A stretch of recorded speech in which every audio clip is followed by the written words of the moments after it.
Bonjour à tous, j'espère que vous allez bien. Je suis vraiment ravie de vous retrouver aujourd'hui pour une nouvelle vidéo sur la chaîne qui va être un update lecture. Je suis trop contente de pouvoir vous le faire puisque je vais vous parler d'un énorme coup de cœur et d'une excellente lecture. Et en plus, pour ne rien gâcher, j'avance une saga et je termine une saga. Donc franchement, c'est l'update de qualité. Je suis trop contente. Et on ne perd pas de temps et on commence tout de suite. On va commencer bien évidemment par le tome 2 de La couleur du mensonge d'Erin Beatty, donc c'est le parfum de la trahison. Je vous en ai parlé récemment de La couleur du mensonge puisque j'ai lu le tome 1 en mars je crois, il me semble. Ça faisait des années et des années que c'était dans ma pile à lire que je ne lisais pas La couleur du mensonge et j'ai adoré le tome 1. Donc bien évidemment j'avais trop envie de poursuivre avec le tome 2, de l'enchaîner même. Donc j'ai laissé passer quand même une ou deux lectures entre, mais voilà. C'est chose faite, le tome 2 est lu. Du coup, pour vous faire un résumé du tome 1 et peut-être quelques petites informations sur le tome 2, on verra bien. Au niveau du tome 1, on va suivre Sage qui a 16 ans. Ouais, elle doit avoir 16 ans, bientôt 17, qui vit chez son oncle parce qu'elle est orpheline de père et de mère. Et un jour, son oncle va l'envoyer chez la marieuse de leur village pour justement contracter un mariage. Sauf que Sage, c'est pas du tout ça, elle veut pas du tout se soumettre à un mari, elle veut pas être la femme qui voilà, se soumet à son mari, comme je disais, qui élève juste les enfants et qui n'a pas le droit de s'instruire, tout ça, tout ça. Donc elle va se faire, entre guillemets, recaler à son examen de marieuse, mais la marieuse va décider de l'engager comme apprentie. Et j'ai pas précisé, on est dans un univers de fantasy plus ou moins, enfin médiéval fantasy on va dire, il n'y a pas de créatures, pas de magie, tout ça, tout ça. Mais le côté médiéval est très présent, bref. Du coup, elle va partir justement avec cette marieuse en formation pour le Concordium. Le Concordium, c'est tous les 3 ou 5 ans, je ne sais plus. Toutes les jeunes filles qui sont aptes à se faire marier à de riches seigneurs de ce royaume sont envoyées à la capitale et là il va y avoir des alliances qui vont être mises en place en fait et ce voyage est très long. Du coup elles vont se faire escorter par une patrouille qui est commandée par le capitaine Quinn. Et en plus de cette histoire-là d'alliance, de marieuse, tout ça, on va aussi avoir de l'espionnage puisque Sage est très doué pour observer les gens, pour espionner les gens. Et le capitaine Quinn, durant ce périple-là, va se rendre compte qu'il y a un complot plus ou moins qui va se mettre en place tranquillement pour essayer de renverser le roi de ce royaume. Et il va avoir besoin de Sage et donc ils vont collaborer pour essayer de tirer le vrai du faux et essayer de déjouer ce complot. Globalement, c'est ça le tome 1. J'ai adoré parce que il y a tout ce que j'aime. Le personnage de Sage, il est incroyable. Et la relation qui est entre Sage et Quinn, elle est trop bien. Elle évolue trop bien. L'espionnage, les complots, les retournements de situation sont fous. J'avais adoré. Du coup, j'avais trop envie d'enchaîner avec le tome 2. Je l'ai pas fait sur le moment, mais j'ai pas laissé passer beaucoup de temps non plus. Et du coup, le tome 2, on va suivre l'avancée après toute cette situation, tout ça. Sage, elle va avoir une sorte de promotion, je vous dis pas quoi, mais du coup, dans le tome 2, elle va partir avec le capitaine Quinn et sa garnison qui monte en grade pour justement essayer de comprendre ce qui se trame au niveau d'une frontière. Et va y avoir beaucoup de trahison parce que Sage, elle est très intrépide, elle a des idées bien arrêtées et comme elle a un énorme potentiel d'espionne et également une capacité d'observation de folie, elle remarque des choses qui ne sont pas remarquées par d'autres et du coup elle va prendre des décisions en fonction de ça et en fonction du caractère des autres personnages qui peuvent potentiellement ne pas la croire, même si elle est quand même super douée. Tout le monde s'accorde à dire qu'elle est super douée même si elle est très jeune. Du coup, on est sur de la trahison au niveau du tome 2 parce qu'elle va faire des choses un peu dans le dos de ses supérieurs, mais qui sont bénéfiques pour le royaume, en tout cas dans une certaine mesure. Voilà, globalement le résumé du tome 2. J'ai adoré, adoré, adoré, adoré ce tome 2. C'est un coup de cœur, bien évidemment. Je crois que je l'ai même encore préféré au tome 1. J'avais adoré le tome 1, mais là je l'ai préféré au tome 2. Je vous en parlais en vlog et je vous disais qu'on est sur de la fantasy, donc plutôt côté médiéval et pas du tout fantastique. Et que je trouvais que c'était un univers qui était quand même très superficiel, très facile, pas aussi travaillé que d'autres univers de fantasy que je peux lire. Mais pour autant, ça ne me gêne pas du tout. C'est vraiment une lecture très addictive, ça se lit vraiment tout seul. Et suivre les personnages, c'est vraiment un petit bonheur parce que Sage, elle touche à tout en fait, tout simplement. Elle est très intelligente, elle se laisse pas marcher sur les pieds, elle prend des initiatives. C'est pas la pauvre petite chose vraiment qui va avoir peur au moindre souci ou à la moindre menace. Le Capitaine Queen, il est trop bien, moi j'adore le Capitaine Queen. Kazek, j'adore aussi. Enfin, il y a plein de personnages comme ça que j'aime énormément. J'adore l'évolution aussi des relations entre certains personnages. On va découvrir un nouveau prince héritier, enfin non, un nouveau prince de ce royaume, puisque dans le premier tome, on était surtout avec le prince Robert, enfin surtout, on voyait le prince Robert, et dans le deuxième tome, je ne me souviens plus du nom du prince, c'est un autre prince qu'on va découvrir, et c'est pareil, il va avoir une très belle évolution, parce qu'au début, il est un peu encore très jeune, un peu immature, et au vu de ce qu'il va vivre avec Sage, il va mûrir et c'est vrai que c'est chouette à voir. J'aime beaucoup l'évolution en termes de maturité et c'était trop bien, c'était vraiment trop bien. J'ai du mal à vous donner vraiment des détails parce que en fait je suis en train de lire le tome 3, hein, je suis bientôt à la fin du tome 3, donc j'ai plein de choses à vous dire par rapport au tome 3, mais du coup j'essaye de cloisonner, de ne pas vous parler de ce que je ressens pour le tome 3 et de me focaliser sur le tome 2 qui je pense sera mon préféré de toute façon parce que tout y est en fait, les complots, les stratagèmes pour essayer de déjouer les choses, les quiproquos, les découvertes de nouvelles cultures, de nouveaux peuples, tout ce qui est mis en place est juste trop bien, mais vraiment trop bien. Je regrette encore une fois de ne pas avoir lu cette trilogie plus tôt. Franchement, j'aurais adoré plus tôt. J'adore toujours. Je suis contente de ne pas me sentir trop vieille pour la lire et du coup de ne pas...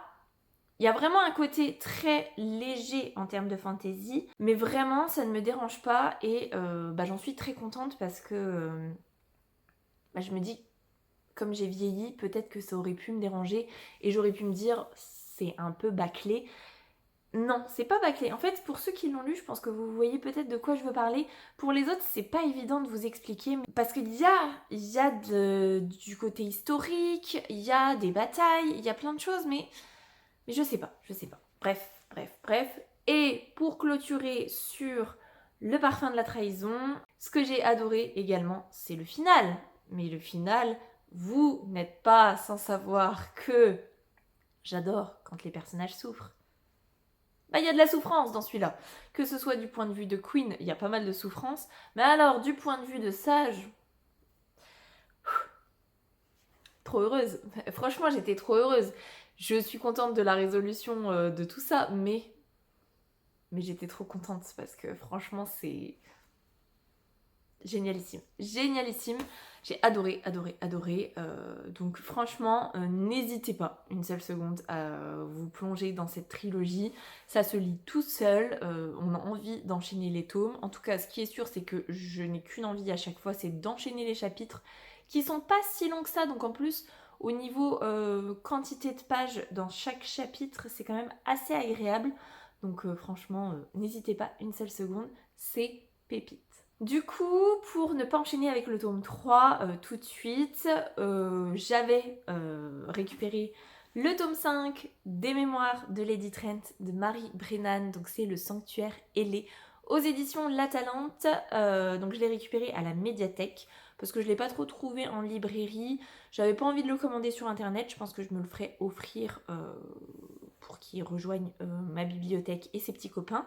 Du coup voilà, il y avait un petit peu le côté médiathèque, donc il fallait que je le lise pour pouvoir le rendre à la médiathèque. Il y avait le côté c'est une fin de saga, donc je clôture une saga.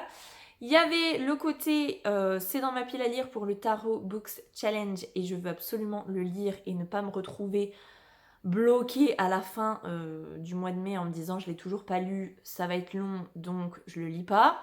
Voilà, globalement ce qui s'est passé pour le Cozy Book Challenge où il était également dedans. Bref. Donc voilà, je me suis lancée dedans. Donc, les mémoires de Lady Trent, c'est du fantastique fantasy. C'est pas évident, c'est de l'historique, on va dire. Mais Isabelle, Lady Trent, c'est une naturaliste qui est là pour étudier les dragons. Puisque globalement, on est dans un contexte 18-19e siècle, peut-être plutôt 19e siècle d'ailleurs. Mais il y a des dragons dans cet univers-là, voilà, qui sont vraiment des animaux à part entière. Il y a juste le souffle extraordinaire qui fait qu'ils peuvent cracher du feu, mais sinon il n'y a pas tout le côté dragon de fantasy où on peut lire dans les pensées, où on peut les chevaucher, enfin quoique ça dépend, certains, bref.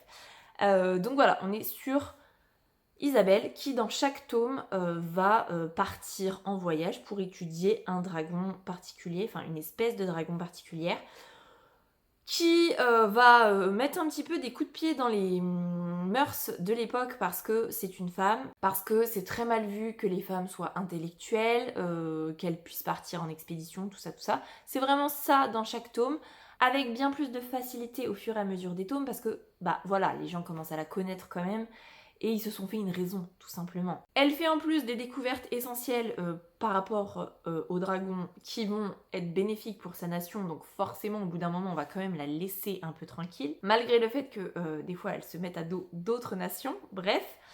Et en plus au niveau militaire, il y a certaines choses qui sont vachement cool pour les militaires au niveau des découvertes, donc voilà.